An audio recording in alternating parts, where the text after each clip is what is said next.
صلی اللہ تعالی علی رسولہ سیدنا محمد وعلی آلہ وصحبہ وبارک وسلم نحمده ونصلی ونسلم علی رسولہ الکریم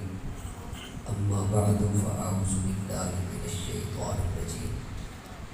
بسم اللہ الرحمن الرحیم قال اللہ تبارک وتعالی فی الکلام المجید والفرقان الحمید فی الکلام المجید والفرقان الحمید وتعزروه وتوکروه وتسبحوه بکرة واصیلا آمنت باللہ صدق اللہ مولانا العظیم ان اللہ وملائکتہ یصلون علی النبی یا ایھا الذین آمنوا صلوا علیہ وسلموا تسلیما الصلاۃ والسلام علیک یا سیدی یا رسول اللہ وعلی آلک واصحابک سیدی یا نبی اللہ الصلاۃ والسلام علیک یا سیدی یا رسول اللہ وعلی آلک واصحابک سیدی یا رحمتا للعالمین یا مکین قلوب المؤمنین یا جد الحسن والحسین مولانا و مولا الثقلین اللہ جل جلالہ و عظم نوالہ و اعظم شانہ مولا کریم کی حمد رسول معظم سید عالم صلی اللہ علیہ وسلم آپ کی عظیم بارگاہ میں ہدیہ درود و سلام عرض کرنے کے بعد اللہ تعالیٰ جل وعلا قادر مطلق کے دربار میں التجا اور فریاد ہے قادر مطلق ہماری حاضری کو شرف قبولیت عطا فرمائے۔ اللہ تعالیٰ رسول کریم سید عالم صلی اللہ علیہ وسلم کے وسیلہ خیر کے ساتھ جتنے بھی حضرات یہاں پر موجود ہیں اس لحاظ سے بھی محفل پاک میں شرکت کر رہے ہیں، اللہ تعالیٰ رسول کریم صلی اللہ علیہ وسلم واللین والی زلفوں کا صدقہ تمام کی مغفرت اور بخشش فرمائے اور تمام کے ظاہری اور باطنی معاملات میں آسانیاں پیدا فرمائے۔ محفل پاک کی صدارت فرما رہے ہیں حضرت قبلہ دیوان محسن فرید چشتی صاحب ناظم اعلیٰ جنوبی پنجاب تحریک لبیک یا رسول اللہ صلی اللہ علیہ وسلم پاکستان۔ مجھ سے قبل علماء کرام نے پرمغز بیانات فرمائے ہیں، میری مراد حضرت مولانا عابد وسیم رضوی صاحب، حضرت مولانا امام بخش رضوی صاحب، حضرت علامہ مولانا فاضل جلیل محمد وسیم رضوی صاحب، اللہ تعالیٰ ان علماء کی عمر میں علم میں حلم میں برکتیں نازل فرمائے۔ رسول کریم سید عالم صلی اللہ علیہ وسلم آپ کی عزت و ناموس پر اور جذبات کے ساتھ پہرا دینے کی توفیقی حقیقی مرحمت فرمائے۔ حضور نبی کریم سید عالم صلی اللہ علیہ وسلم کے غلاموں اللہ تعالیٰ کلام مجید میں ارشاد فرماتا ہے وَتُعَزِّرُوهُ وَتُوَقِّرُوهُ وَتُسَبِّحُوهُ بُكْرَةً وَأَصِيلًا، تم نبی کریم صلی اللہ علیہ وسلم کی تعظیم اور توقیر کرو،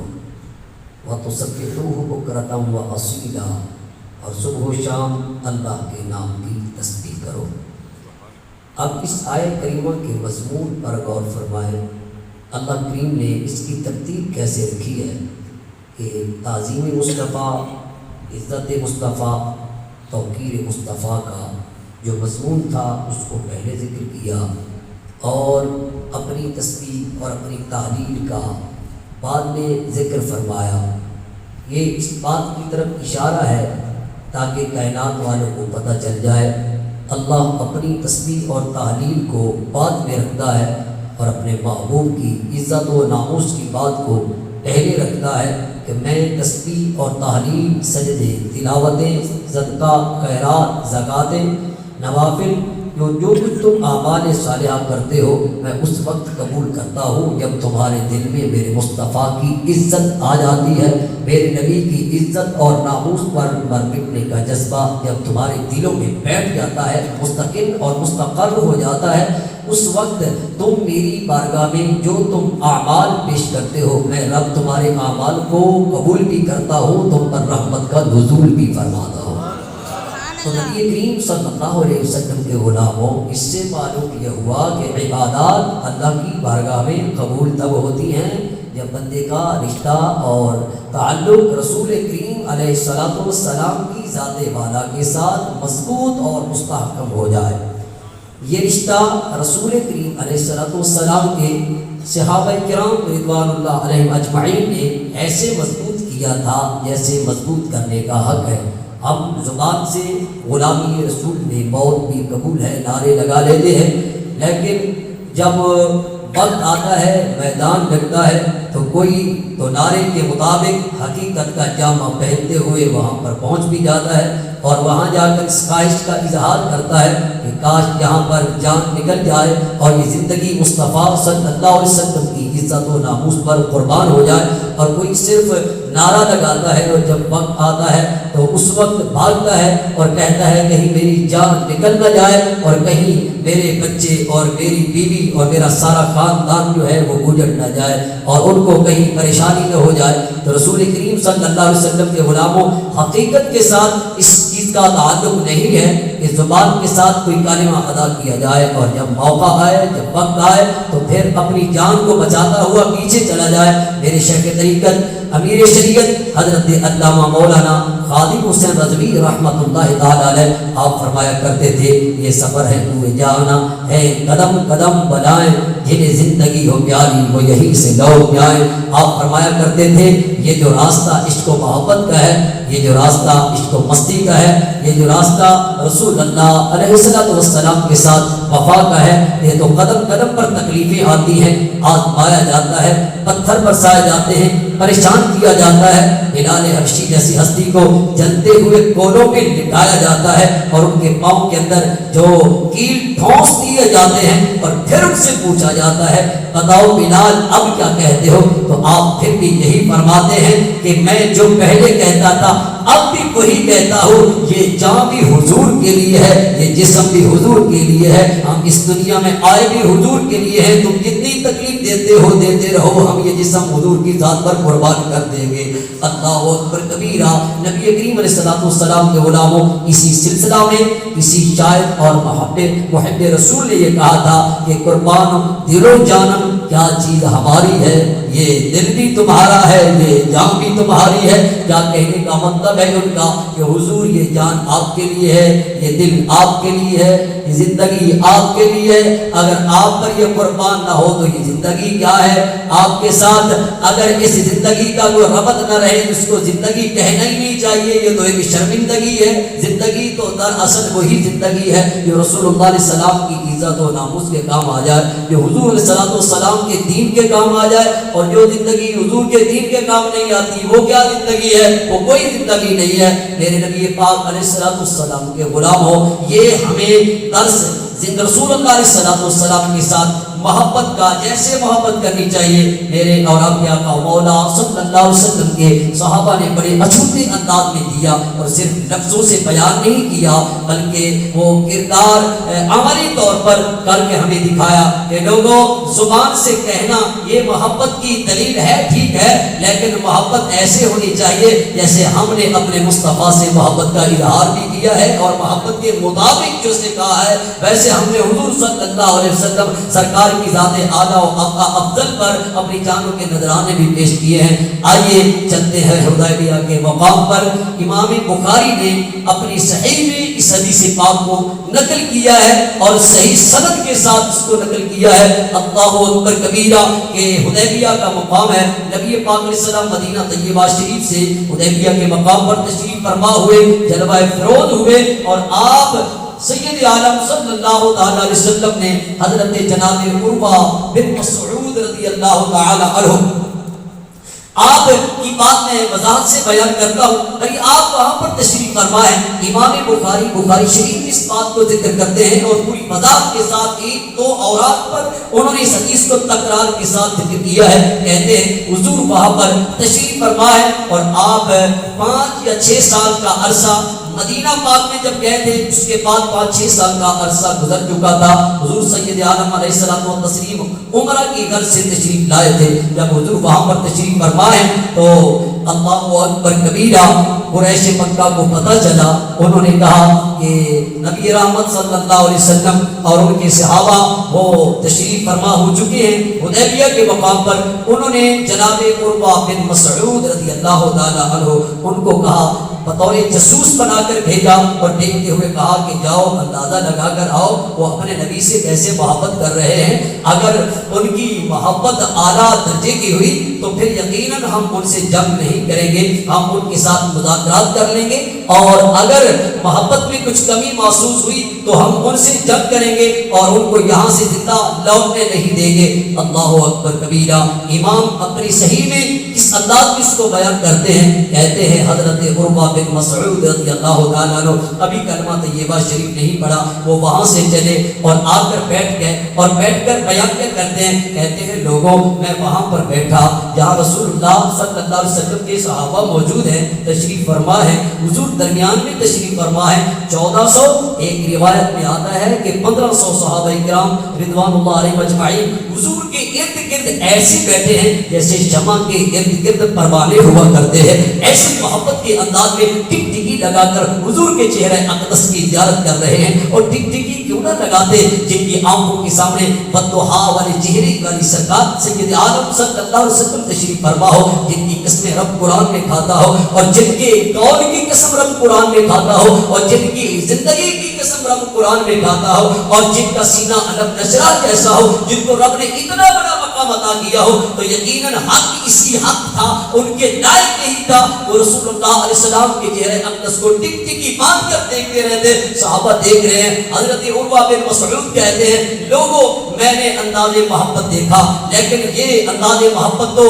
کمال بالائے کمال تھا، کمال بالائے کمال تھا، اتنا بڑا محبت کا انداز میں حضور کے صحابہ کا دیکھ رہا ہوں۔ کہا کیسے محبت کا انداز دیکھا؟ کہتے ہیں میں دیکھ رہا ہوں کہ رسول کریم صلی اللہ علیہ وسلم آپ نے وضو کا ارشاد فرمایا کہ میں نے وضو کرنا ہے، وَإِذَا تَوَضَّأَ كَادُوا يَقْتَتِلُونَ عَلَىٰ وُضُوئِهِ۔ حضور صلی اللہ علیہ وسلم جب وضو فرما رہے تھے تو وضو کے پانی کے قطرات کو حاصل کرنے کے لیے نبی پاک علیہ السلام کے صحابہ رضوان اللہ علیہ مجمعین جھپٹ پڑے، ایک ایک قطرے کو حاصل کرنے کے لیے صحابہ کا اس طرح ہجوم ہوا حضور صلی اللہ علیہ وسلم کے قریب۔ جناب عروہ کہتے ہیں وَإِذَا تَوَضَّأَ كَادُوا يَقْتَتِلُونَ عَلَىٰ وُضُوئِهِ، فرماتے ہیں ایسے صحابہ کرام رضوان اللہ علیہ مجمعین ایک دوسرے کے ساتھ مل جل گئے، اتنا ہجوم بن گیا پانی کے قطرے کو حاصل کرنے کے لیے، اس طرح ایک دوسرے کے قریب ہوئے۔ کہتے ہیں قریب تھا کہ صحابہ پانی کے قطرے کو حاصل کرنے کے لیے لڑ پڑتے، مجھے اندیشہ ہوا کہ کہیں لڑ پڑیں گے، کہ ہر ایک بندہ چاہتا تھا کاش مصطفیٰ کے جسم سے لگا ہوا ایک پانی کا قطرہ ہمیں بھی نصیب ہو جائے، کاش وہ آب کوثر سے بڑا پانی کا قطرہ، آب کوثر کو وہ مقام کہا جو اس قطرے کو مقام رب نے عطا کیا جس کی نسبت مصطفیٰ کے دستے پاک سے ہو گئی ہے۔ اللہ اکبر کبیرہ۔ کہتے میں دیکھ رہا ہوں، اور حضرت بلال بن حارث کی روایت بھی اسی سلسلہ میں موجود ہے، اور جناب عروہ نے اس بات کو بیان کیا، کہتا میں دیکھ رہا ہوں جس کو پانی ملتا ہے وہ پانی پانی حضور کے وضو کا ملتا ہے، اپنے چہرے پر مل رہا ہے اور اپنے سینے پر مل رہا ہے، اپنے جسم پر مل کر تبرک حاصل کر رہا ہے، اور اس تبرک کی دلیل امام بخاری اپنی صحیح میں امام بخاری فکر کر رہے ہیں، اور امام بخاری جتنے بڑی ہستی ہے ہر ایک بندہ چاہتا ہے کہ حدیث بخاری کی ہونی چاہیے۔ دیکھو یہ صحیح السند حدیث پاک ہے، اور امام بخاری اس کو نقل کر رہے ہیں کہ پانی یعنی تبرک سے کیا ہوتا ہے، تبرک جو ہے وہ اس کی کیا ضرورت ہے، کسی کے ساتھ لگنے والی چیز میں برکت کہاں سے آ سکتی ہے، کسی کے ساتھ لگنے والی چیز میں تبرک اور برکت کہاں سے ہے؟ پیارے نبی پاک صلی اللہ علیہ وسلم کے غلاموں، تو یہ تو حضور کے صحابہ نے ہمیں بیان کر کے بتا دیا کہ لوگوں جس پانی نسبت رسول اللہ صلی اللہ علیہ وسلم کے جسم مبارک سے ہو جائے وہ پانی اتنا برکت والا ہو جاتا ہے کہ نبی کے صحابہ اس کو اپنے چہرے پر بھی ملتے ہیں، اپنے جسم پر مل کر اس سے تبرک حاصل کیا کرتے ہیں۔ اور حضرت عروہ کہتے ہیں میں دیکھ رہا ہوں کہ جس کو تو پانی مل گیا اس کو تو مل گیا، اور جس صحابی رسول کو پانی نہیں ملا وہ جس کو پانی ملا اس کے ہاتھ کے ساتھ ہاتھ لگا کر اپنے چہرے پر مل رہا ہے، کہتا ہے اللہ کا شکر ہے چلے پانی نہیں ملا لیکن جس کو ملا ہے اس کے ہاتھ سے نسبت میرے ہاتھ کی ہو گئی ہے اور اس کی برکت اللہ نے مجھے بھی عطا فرما دی۔ یہ صحابہ کرام کی محبت ہے اور حقیقی محبت ہے۔ پھر فرماتے ہیں میں وہیں بیٹھا ہوں، چونکہ میں جائزہ لینے کے لیے آیا تھا، مجھے بھیجا اسی لیے گیا تھا، میں وہیں پر بیٹھا ہوں اور میں دیکھ رہا ہوں کہ رسول معظم صلی اللہ علیہ وسلم وَإِذَا أَمَرَهُمْ ابْتَدَارُوا أَمْرَهُ، حضور کوئی حکم فرماتے ہیں کہ یہ کام کرو تو سرکار حکم مطلق فرماتے ہیں کہ یہ کام کرو تو سارے صحابہ 1400 صحابہ میں سے ہر ایک دوڑ پڑتا ہے اور ہر ایک کی کوشش ہوتی ہے سرکار نے حکم فرمایا ہے میں کوشش کروں اور سرکار کے حکم پر سب سے پہلے میں عمل کروں تاکہ حضور کی شفقت زیادہ میرے اوپر ہو جائے۔ ہر ایک کی خواہش یہی ہے کہ حضور کے حکم مبارک پر پہلے میں عمل کر لوں۔ کہتے ہیں یہ انداز محبت بھی میں نے دیکھا ہے، اور کہتے ہیں پھر میں دیکھ رہا ہوں کہ رسول کریم سید عالم صلی اللہ علیہ وسلم سرکار تشریف فرما ہے، وَإِذَا يُحِدُّونَ إِلَيْهِ نَظْرًا تَعْظِيمًا لَهُ، حضور کے صحابہ حضور کی طرف ٹکٹکی باندھ کر دیکھتے ہیں، اور دیکھتے کیسے يُحِدُّونَ تَعْظِيمًا لَهُ، کہتے ہیں کہ جب حضور نبی پاک صلی اللہ علیہ وسلم کی طرف صحابہ دیکھتے ہیں تو دیکھنے کا انداز کیا ہے، کہتے ہیں کہ جب حضور صلی اللہ علیہ وسلم سامنے ان کی طرف دیکھتے ہیں تو وَإِذَا يُحِدُّونَ إِلَيْهِ نَظْرًا تَعْظِيمًا لَهُ، تو صحابہ اپنی نگاہوں کو جھکا کر بیٹھتے ہیں، حضور کی آنکھوں میں آنکھیں ڈال کر نہیں دیکھتے، اور جب حضور دوسری طرف دیکھتے ہیں تو پھر صحابہ سارے آنکھیں کھول کر حضور کے چہرے اقدس کی زیارت کرتے ہیں۔ اس سے یہ بھی معلوم ہوا کہ آنکھیں چرا چرا کر محبوب کا دیدار کرنا یہ بھی رموز محبت میں بڑا مقام رکھتا ہے، یہ بھی رموز محبت میں بہت بڑا درجہ رکھتا ہے کہ جب حضور دیکھیں تو صحابہ تعظیم کی وجہ سے آنکھوں میں آنکھیں ڈال کر نہیں دیکھتے۔ ایک محدث اس سلسلہ میں کہتے ہیں کہ صحابہ حضور کی آنکھوں میں آنکھیں ڈال کر کیوں نہیں دیکھتے تھے، تو اسی حدیث میں جواب ہے تعظیم اللہ، تعظیم کرتے ہوئے نہیں دیکھتے تھے، ڈرتے تھے کہیں آنکھوں میں بے ادبی نہ ہو جائے۔ وہاں تو بے ادبی کا شائبہ نہیں ہے،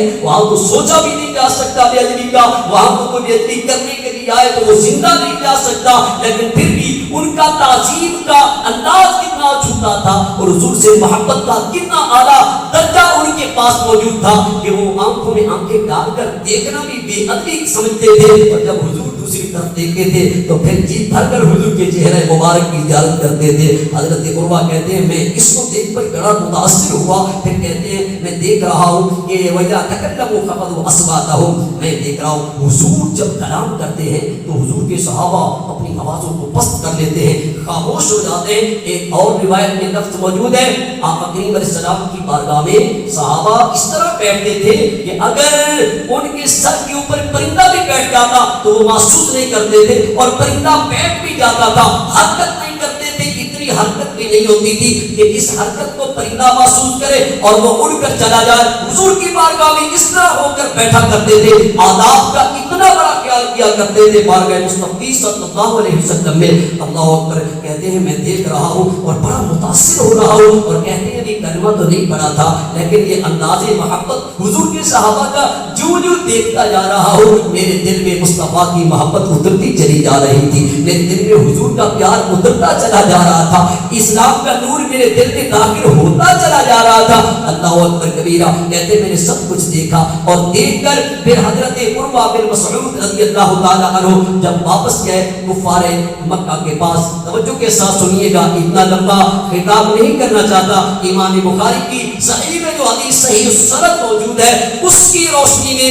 مصطفیٰ علیہ السلام کے صحابہ کی تعظیم اور توقیر کو بیان کرنا چاہتا ہوں۔ جب حضرت عروہ واپس گئے اور سارے قریشیوں کو اکٹھا کیا اور ان کو فرمایا تم لوگوں نے مجھے اپنا جاسوس بنا کر بھیجا تھا، میرا حق ہے جو میں نے دیکھا ہے میں ویسے آپ اب لوگوں کو بیان کروں تاکہ تم اس بات سے اندازہ لگا لو کہ ہمیں ان سے جھگڑنا چاہیے یا نہیں جھگڑنا چاہیے، ان کے ساتھ مقابلہ کرنا چاہیے یا نہیں کرنا چاہیے، ان کے ساتھ جنگ کرنی چاہیے یا نہیں کرنی چاہیے۔ اللہ اکبر کبیرہ۔ حضرت عروہ نے جب سب کو جمع کیا اور جمع کر کے ان کو خطاب سنانے لگے، کہنے جس کو بھی امام نے ذکر کیا ان کو سب کو سنانے لگے، کہتے ہیں واللہ لقد وفدت علی الملوک ووفدت علی کیسر وکسری والنجاشی واللہ ان رأیت ملکا قط يعجبه اصحابه ما يعجب اصحاب محمد محمدا۔ اللہ اکبر کبیرہ۔ سب اکٹھے ہیں، کفار مکہ کھڑے ہوئے ہیں، حضرت عروہ بن مسعود سبھی کو جمع کر کے ان کو یہ خطاب سنا رہے ہیں، کہتے ہیں او لوگوں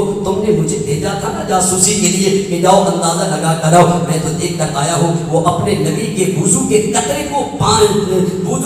کو زمین پر نہیں گرنے دیتے، اور میں یہ دیکھ کر آیا ہوں کہ اگر وہ لعاب مبارک کو زمین پر پھینکنے کا ارادہ فرماتے ہیں، واللہ زمین پر پھینکنے کا ارادہ فرماتے ہیں تو کہتے ہیں میں اپنی آنکھوں سے دیکھ کر آیا ہوں کہ ما ترحم رسول اللہ صلی اللہ علیہ وسلم رکاما الا وقعت فی کف رجل منهم فضرب بها وجهه وجلده۔ میں نے اپنی آنکھوں سے دیکھا اگر حضور لعاب مبارک کو زمین پر پھینکنے کا ارادہ کرتے ہیں تو اس حضور کے صحابہ نیچے اپنی ہتھیلیاں کر لیتے ہیں، فضرب بها وجهه وجلده۔ کوئی لعاب مصطفیٰ کو چہرے پر مل رہا ہے اور کوئی اپنے جسم پر مل رہا ہے، میں نے یہ دیکھا ہے۔ حضور کلام کرتے ہیں، صحابہ خاموش ہو جاتے ہیں، حضور حکم کرتے ہیں، ہر ایک سراپا تعمیر بن جاتا ہے۔ نبی پاک علیہ الصلوۃ والسلام سرکار کی طرف وہ آنکھیں بھر کر دیکھتے نہیں ہیں، میں سب کچھ دیکھ کر آیا ہوں۔ قریشیوں سن لو، واللہ لقد وفدت علی الملوک ووفدت علی کیسر وکسری والنجاشی۔ اللہ کی قسم میں نے بڑے بڑے بادشاہوں کو دیکھا ہے، میں بڑے بڑے بادشاہوں کے درباروں میں گیا ہوں، میں نے نجاشی کا ادب ہوتے اس کے دربار میں دیکھا ہے، میں نے کیسر کا ادب ہوتے اس کے دربار میں دیکھا ہے، میں نے کسریٰ کا ادب ہوتے اس کے دربار میں دیکھا ہے، میں نے بڑے بڑے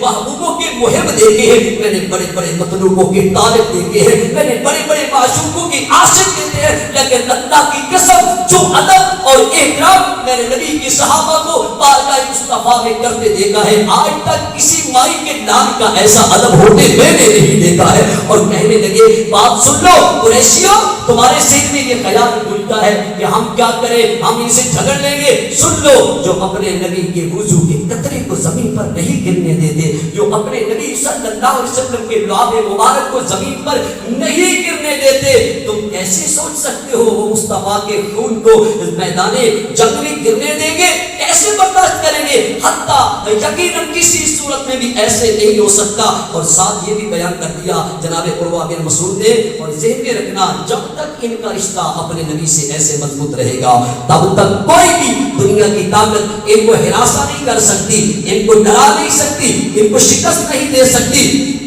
نبی پاک علیہ الصلوۃ والسلام کے غلاموں تو اس کے بعد پھر انہوں نے مذاکرات کیے اور مذاکرات کے ساتھ رسول کریم صلی اللہ علیہ وسلم واپس تشریف لے گئے۔ حدیث پاک سے معلوم یہی ہوا، عروہ بن مسعود رضی اللہ تعالی عنہ آپ کی سے روایت سے یہ ثابت ہوتا ہے کہ اگر ہمارا رشتہ نبی پاک علیہ السلام کے ساتھ مضبوط و مستحکم ہو جائے، ہمارا رشتہ نبی پاک صلی اللہ علیہ وسلم کے ساتھ ایسا ہو جائے جیسے میرے نبی کے صحابہ کا تھا، دنیا کی کوئی طاقت ہمارے اوپر غالب نہیں آ سکتی، دنیا کی کوئی طاقت ہمیں پریشان نہیں کر سکتی۔ تو اب اگر پوری دنیا کے کافر جو ہیں ہمارے اوپر غلبہ پانے کی کوشش کر رہے ہیں تو اس کا مطلب یہی ٹھہرتا ہے کہ ہمارے دل میں وہ مصطفیٰ کی محبت نہ رہی جو محبت مصطفیٰ صدیق اکبر کے دل میں تھی، جو محبت مصطفیٰ جناب عمر کے دل میں تھی، جو محبت مصطفیٰ جناب عثمان کے دل میں تھی، جو محبت مصطفیٰ جناب مولا مرتضیٰ کے دل میں تھی، اور جو محبت مصطفیٰ امام حسن و حسین کے دل میں تھی، حضرت بلال حبشی کے دل میں تھی، حضرت خباب و خبیب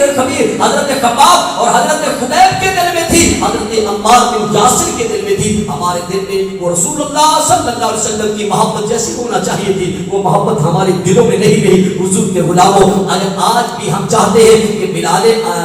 اذان بلانے کی چاشنی ہمیں میسر آ جائے، آج بھی ہمیں چاہتے ہیں صدیق اکبر کی صداقت ہمیں بھی مل جائے، آج بھی ہم چاہتے ہیں کہ حضرت عمر کی عدالت ہمیں میسر آ جائے، چاہتے ہیں عثمان غنی کا حیا ہمیں میسر آ جائے، چاہتے ہیں مولا مرتضیٰ کی شجاعت و بہادری ہمیں میسر آ جائے تو میرے حضور کے غلاموں ہمیں اپنا رخ دربار مصطفیٰ کی طرف کرنا ہوگا. ہمیں اپنے دل کو بھی حضور کے دربار کی طرف کرنا ہوگا, اپنی سوچوں کو دربار مصطفیٰ کی طرف کرنا ہوگا, اپنے خیالات کو دربار مصطفیٰ کی طرف کرنا ہوگا. جن کی سوچیں, جن کے خیالات, جن کی ہر بات, جن کے سارے معاملات مصطفیٰ صلی اللہ علیہ وسلم کے دربار پاک کی طرف لوٹ جاتے ہیں. رب کعبہ کی قسم اٹھا کر کہتا ہوں, کائنات ساری مل کر ان کے اوپر غلبے کی کوشش کرے, ساری کائنات مغلوب ہو جائے گی, مصطفیٰ کے عاشقوں کو اللہ ہر میدان میں غلبہ عطا فرما دے گا.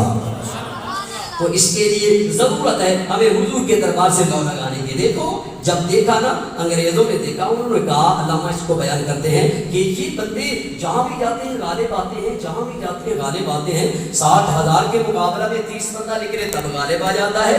60 بندہ نکلتا ہے تب غالب آ جاتا ہے. لاکھوں کے مقابلے میں چند سو بندے غالب آ جاتے ہیں. 313 نکلتے ہیں, 305 یا 308 پہنچتے ہیں میدان بدر میں, اور وہاں 1000 بندہ مسلح تھا جن کے پاس بڑے اسلحہ تھے, اور ان کے مقابلہ میں یہ 305 یا 308 بندے جو ہیں یہ غالب آ جاتے ہیں. تو مسئلہ کیا ہے؟ انہوں نے کہا اچھا مسئلہ دراصل یہ ہے, ان کے دل میں مصطفیٰ کی محبت ہے, اور جس کے دل میں حضور کی محبت ہو وہ ڈرتا نہیں, اور جو ڈرتا نہیں وہ مرتا نہیں. تو اس دل کو مارنے کا اور ان کو مغلوب کرنے کا طریقہ یہ ہے کہ ان کے دلوں سے مصطفیٰ کی محبت کو نکالا جائے. جب ان کے دلوں سے حضور کی محبت نکل جائے گی, پھر ان کو جدھر تم لے جاؤ گے یہ موم ہو جائے گا. جیسے لوہے کو گرم کرو تو وہ موم ہو جاتا ہے, جیسے اس کو تم ٹیڑھا کرتے ہو وہ ٹیڑھا ہو جایا کرتا ہے. اللہ اکبر کبیرہ. اس بات کو, ان فرنگیوں کی بات کو نقل کیا علامہ اقبال قلندر لاہوری رحمۃ اللہ تعالی علیہ نے. وہ کہتے ہیں یہ فاقہ کش موت سے ڈرتا نہیں ذرا, روح محمد اس کے بدن سے نکال دو, فکر عرب کو دے کر فرنگی تخیلات, اسلام کو حجاز و یمن سے نکال دو. کہا ان کو انگریزوں کے خیالات دو اور ان کی سوچوں کو دھندلا کر دو, ان کے دل سے حضور کی محبت کے جام نکال دو, یہ نبی کے بارے میں بھی سوچنے لگ جائے. تعلیم کی بات ہو تو یہ ایک بندہ انگریزی کا فکرہ پڑھتا ہے, اسے پڑھا لکھا کہنے لگ جائے. ایک حدیث بات پڑھتا ہے, اسے کہیں ایسے سادہ سا مولوی تھا, ایسے مولوی ہوتا ہی مولوی ہے, اگر اسی میں مولانا صاحب ہے انہوں نے تھوڑا سا انگلش کا کوئی فکرہ پہرا پڑھ دیا تو اسی کو کہنے لگے بڑا اعلیٰ تعلیم یافتہ ہے. ایسی سوچ انگریزوں نے سوچا اور بنایا ہے کہ انہوں نے ایک پورا لایا عمل تیار کیا کہ مسلمانوں کو اس طرح کا ایک نظریہ دے دو کہ اگر ان کے سامنے قرآن کوئی پڑھتا رہے اس کو اعلیٰ تعلیم یافتہ نہ کرے, کوئی حدیث پڑھتا رہے اس کو اعلیٰ تعلیم یافتہ نہ کہے, اگر کوئی انگلش کے چند جملے بولتا ہے اس کو اعلیٰ تعلیم یافتہ کہے. ان کی سوچوں کو بدلو اور قرآن کی سوچ سے ہٹا دو. مصطفیٰ صلی اللہ علیہ وسلم کی جو ایک شریعت پاک کے پیمانے اور اصول ہے ان سے ان کو دور کر دو. کہ اللہ کا قرآن تو فرماتا ہے الرحمن علم القرآن, اللہ تعالی رحمان نے قرآن مصطفیٰ کو سکھا دیا اور اس میں قرآن سیکھنے کی تعلیم ہے. ان کے دل سے اس بات کو نکالو. اور اللہ کے نبی نے فرمایا خیرکم من تعلم القرآن وعلمہ, تم میں سے سب سے بہتر شخص وہ ہے جو قرآن سیکھتا ہے اور قرآن سکھاتا ہے. ان کے ذہن سے نکالو. ان کو انگلینڈ سے پڑھا ہوا اعلیٰ تعلیم یافتہ, برطانیہ سے پڑھا ہوا اعلیٰ تعلیم یافتہ, چین سے پڑھا ہوا اعلیٰ تعلیم یافتہ اور روس سے پڑھا ہوا اعلیٰ تعلیم یافتہ, لیکن قرآن پڑھے ہوئے کو اعلیٰ تعلیم یافتہ نہ کہیں. جب یہ قرآن پڑھے ہوئے بندے کو اعلیٰ تعلیم یافتہ نہیں کہیں گے تو ظاہر سی بات ہے یہ مغلوب ہی ہو جائیں گے. ان کے بندے کیا رہ جائے گا کہ جب ان کے نبی نے فرمایا ہے کہ کائنات میں اعلیٰ تعلیم یافتہ وہ شخص ہے جو اللہ کا قرآن پڑھتا بھی ہے, اللہ کا قرآن سیکھتا بھی ہے اور آگے لوگوں کو سکھاتا بھی ہے. کوئی پوری دنیا سے دنیا کے علم حاصل کر کے آ جائے, اس حافظ قرآن کے ناخن کے اندر رہنے والی بٹی کا مقابلہ بھی نہیں کر سکتا جو ایک پھٹی پرانی دری اور چٹائی کے اوپر بیٹھ کر مصطفیٰ جان رحمت کی حدیثیں پڑھتا ہو کہتا ہے. رسول اللہ علیہ السلام کے غلاموں دیکھو, ہم دیکھ رہے ہیں معاشرہ میں رہتے ہماری سوچیں دھندلی تو ہو چکی ہے نا. ہم کتنی عزت دیتے ہیں اپنے مسجد مصلی پر کھڑے ہونے والے امام صاحب کو, کیا ہمارے دل میں ان کی قدر و قیمت ہوتی ہے؟ 60 سال نمازی پڑھاتا رہے, ایک مرتبہ اگر کہیں تم دیکھ لو اس کے سر پر امامہ نہیں تھا, اگرچہ کوئی سر پہ چوٹ لگی ہو, کوئی مسئلہ ہو تو تم لوگ کہنے لگ جاتے ہو مولوی صاحب بڑا ہے, یہ مولوی صاحب ہے, سر پہ امامہ نہیں تھا, یہ مولوی صاحب ہے, سر پہ ٹوپی کیسے رکھی تھی, یہ مولوی صاحب ہے, اس کی شلوار اونچی تھی, یہ مولوی صاحب ہے, اس کی قمیص کیسی تھی. میرے نبی کے غلاموں ہمیں سکھایا یہی گیا ہے کہ تنقید کا نشانہ بنانا ہے, ڈانٹ کا نشانہ بنانا ہے, تشریح کا نشانہ بنانا ہے, کسی کسی کو محبت کی نگاہ سے دیکھنا نہیں ہے، جبکہ یہ امام جو مصلی رسول پہ کھڑا ہوتا ہے اس کے بارے میں ہے کہ قیامت کے دن یوم ندعو کل اناس بامامہم، ہر قوم کو ان کے امام کے ساتھ اٹھایا جائے گا. اور اس کی تفاسیر میں یہ تفصیل بھی ہے کہ جو مصلی رسول پر کھڑا ہو کر امام نماز پڑھاتا ہے، قیامت کے دن یہ امام آگے آگے ہوگا، اس کے مقتدی پیچھے ہو گے، رب تم دونوں کو جنت میں داخل فرما دے گا. تو ہماری ساری سوچیں جو ہیں وہ تقریباً فرنگیت کی طرف لوٹ چکی ہیں، اور ہمارے خیالات تقریباً انگریزوں کی سوچوں کے تابع ہو چکے ہیں، اور سکھوں اور ہندوؤں کی رسومات ہمارے گھروں میں آج بھی شادی بیاہ کے موقع پر دیکھو سکھوں کی رسومات رائج ہیں، بیٹیاں نچ رہی ہیں، ناچ ہو رہے ہیں، گانے ہو رہے ہیں، بھنگڑے ڈالے جا رہے ہیں، گانے کہے جا رہے ہیں. قال رسول اللہ صلی اللہ علیہ وسلم لعن اللہ المغنی والمغنى، حضور فرماتے ہیں جو بندہ گانے کہتا ہے یا گانا سنتا ہے، کہنے والے پر بھی اللہ کی لعنت ہے، اور جو سنتا ہے اس پر بھی اللہ کی لعنت ہے. حضور کے غلاموں اب ہر ایک بندہ کہتا ہے بہت پریشانی ہے، گھر میں برکت نہیں ہے، ادھر سے آتا ہے ادھر چلا جاتا ہے، بیٹی عزت درنام کر رہی ہے، بیٹا میری بات نہیں مانتا، بہت پریشان ہے. جب مولانا صاحب کوئی تعویذ دیں، ہمیں کوئی دعا کرے. وہ بھائی تعویذ دینے والے، دعا کرانے والے، رزق اور معاش کے معاملہ میں بہت پریشان ہونے والے، پہلے تم یہ تو دیکھو کہیں تمہارے گھر میں گانا تو نہیں چلتا، کہیں تیرے گھر میں فلمیں اور ڈرامے تو نہیں چلتے، کہیں تیرے گھر کا ماحول جو ہے وہ ان پالین رسموں کے ساتھ آلودہ تو نہیں ہو چکا. تو کہنے لگے مولانا یہ تو پھر بچوں کا کھیل ہے، بچے لگا لیتے ہیں، سن لیتے ہیں. میں نے کہا تجھے بچوں کی بات تو نظر آئی، تجھے مدینے والے کا فرمان نظر نہیں آیا. تو نے بچوں کی پاسداری تو کی ہے، تو نے آمنہ کے لال کے حکم کی پاسداری نہیں کی ہے. میرے نبی فرماتے ہیں لعن اللہ المغنی والمغنى، کہ جو گانا کہتا ہے اس پر رب کی لعنت ہے. جس کے منہ پر رب کی لعنت پڑ جائے اس کے رزق میں برکت کیسے ہو سکتی ہے؟ دکان میں گانا چلانے والا برکت مانگتا ہے، افسوس ہے تیری سوچ پر. میرے نبی فرماتے ہیں لعنت برس رہی ہے، جہاں لعنت ہو وہاں برکت کیسے؟ گاڑی چلانے والا گانا چلا رہا ہے، کہتا ہے گاڑی چلاتا ہوں، کام کرتا ہوں، سواری بہت کم آتی ہے، پیسے جمع نہیں ہوتے ہیں تو برکت نہیں ہے. بھائی گانے چلاتا ہے، یہاں لعنت برس رہی ہے تو رحمت کا طلبگار کیسے؟ گھر کا ماحول بڑا خراب ہے، گانے چل رہے ہیں، میرے نبی فرماتے ہیں لعنت برسے گی وہاں. جب حضور فرما رہے ہیں لعنت برسے گی تو رحمت کیسے طلب کر سکتا ہے؟ رحمت کی راہ کو تو نے خود چھوڑا ہے، رحمت کی راہ کو تو نے خود چھوڑا ہے. آج بھی وقت ہے، توبہ کرو، گانے کو چھوڑ دو. تمہارے گھروں میں گانا نہیں چلنا چاہیے، تمہارے گھروں میں، تمہاری دکان میں اور تمہاری گاڑی میں اللہ کے قرآن کی تلاوت ہو. یاد رکھنا جو گانے کو چھوڑ کر تلاوت کلام کو اپنا اوڑھنا بچھونا بنا لیتا ہے، میرا رب اس کو دنیا میں ہر لحاظ سے عزت عطا کرتا ہے، اس کو قبر میں بھی عزت عطا کرے گا، حشر کے دن بھی اس کو بہت بڑی عزت سے نواز دے گا میرا مولا. تو حضور کے غلاموں یہ ایسی چیزیں ہیں جن کا دین کے ساتھ تعلق ہے، رسول اللہ علیہ السلام کی صحابہ کے اعمال کے ساتھ تعلق ہے، میرے نبی علیہ السلام کی محبت کے ساتھ تعلق ہے. کیا محبت اس چیز کا نام ہے؟ ہم ناموں سے رسالت کا جلسہ کروا رہے، نماز نہ پڑھے تو محبت رسول ہے؟ ہم سارے کہیں کہ ہم دین کو تخت پر لائیں گے، اور یہ ہماری سوچ، ہم جھوٹ بولتے تھے، ماں باپ کی بے ادبی کرتے تھے، لوگوں کے حق دباتے تھے، ظلم و جبر کے بازار کو گرم کرتے تھے اور چغلی کرتے تھے، برادریوں میں لڑائیاں کرواتے رہے، بڑے بھائی کا احترام نہ ہو، بوڑھی ماں کا حیا کوئی نہیں، باپ کا حیا کوئی نہیں، اور ہم ایسے اگر کہے کہ جائے ہمارے اس کہنے سے دین تخت پر آئے گا، ایسے نہیں ہو سکتا. ہماری اس کوشش سے ایسے بندے کی کوشش سے دین تخت پر تو نہیں آنا. البتہ جو بندہ اس بات کا دعوے دار ہے کہ میرے تخت پہ حضور کے دین کو لانا ہے، وہ کم از کم اپنے گھر میں حضور کے دین کو داخل کرے.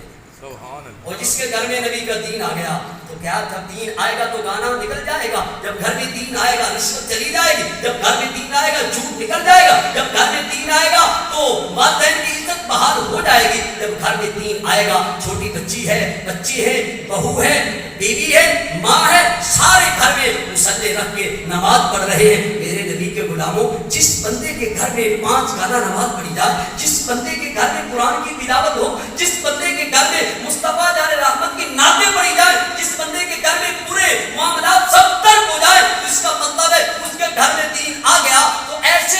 کارکن اور ایسے ارکان ہمیں ایک گاؤں سے 10 بھی مل جائے تو اللہ کی فضل سے، ان کے عمل کی برکت سے، یہ گھر میں دین آنے کی برکت سے انشاءاللہ بڑے بڑے ایوانوں میں بھی مصطفیٰ کے دین کا جھنڈا لہرائے گا، کیونکہ عمل سے زندگی بنتی ہے. جنت جنتی جہنمی، یہ باقی اپنی فطرت پہ نوری ہے نہ ناری ہے. اگر عمل نہیں ہے تو کھوکھلے نعرے سے کوئی فائدہ نہیں ہوگا. اور حضور کو ایسے کھوکھلے نعرے لگانے والوں کی ضرورت بھی نہیں ہے. میرے نبی کو بلال حبشی جیسے غلاموں کی ضرورت ہے. میرے نبی کو صدیق اکبر جیسے غلاموں کی ضرورت ہے. میرے نبی کو حضرت عمر عثمان جیسے غلاموں کی ضرورت ہے. میرے نبی کو مولا مرتضیٰ جیسے غلاموں کی ضرورت ہے. میرے نبی کو حضرت ان کے نواسی امام حسین جیسے ایسے لوگوں کی ضرورت ہے جو صرف نعرہ نہیں لگاتے، وہ اپنی زندگی میں مصطفیٰ کے دین کو اس طرح داخل کرتے ہیں. کہتے ہیں ہم خلوت میں ہو، ہم جلوت میں ہو، ہم جس مقام پر ہو، ہم اللہ کے دین کے پابند ہیں، مصطفیٰ کی شریعت کے پابند ہیں، نبی کی سنت کے پابند ہیں. تو جب اس طرح کی سوچیں ہو جایا کرتی ہیں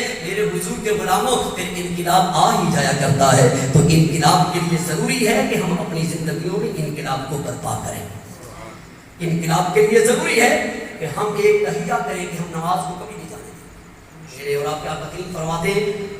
کہ نماز میری آنکھوں کی ٹھنڈک ہے. وہ کتنا بدنصیب امتی ہے جو نماز پڑھ کر حضور کی آنکھوں کو ٹھنڈا نہیں کرتا. نمازوں کو پڑھیں،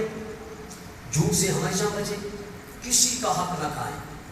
اپنے حق تک محدود رہیں، والدین کی عزت کریں اور حد سے بڑھ کر کریں.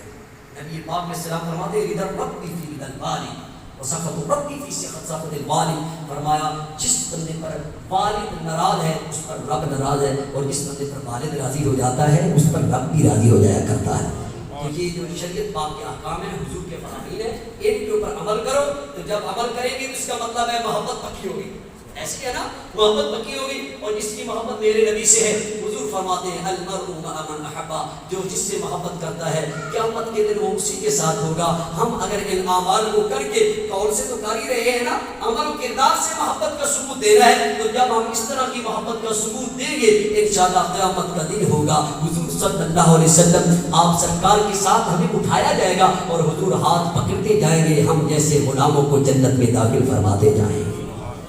بات بھی سمجھ آ رہی ہے؟ اللہ عمل کی توفیق عطا فرمائے. میں نے جو بیان کیا ہے اس بیان کے حوالہ سے اگر کسی کو سوال کرنا ہے تو کر سکتا ہے، اپنے دل کی تسلی کروا سکتا ہے. اگر کسی نے نہیں کرنا تو اللہ تعالیٰ ہم سب کو عمل کی توفیق عطا فرمائے. آمین. وآخر دعوانا الحمدللہ رب العالمین.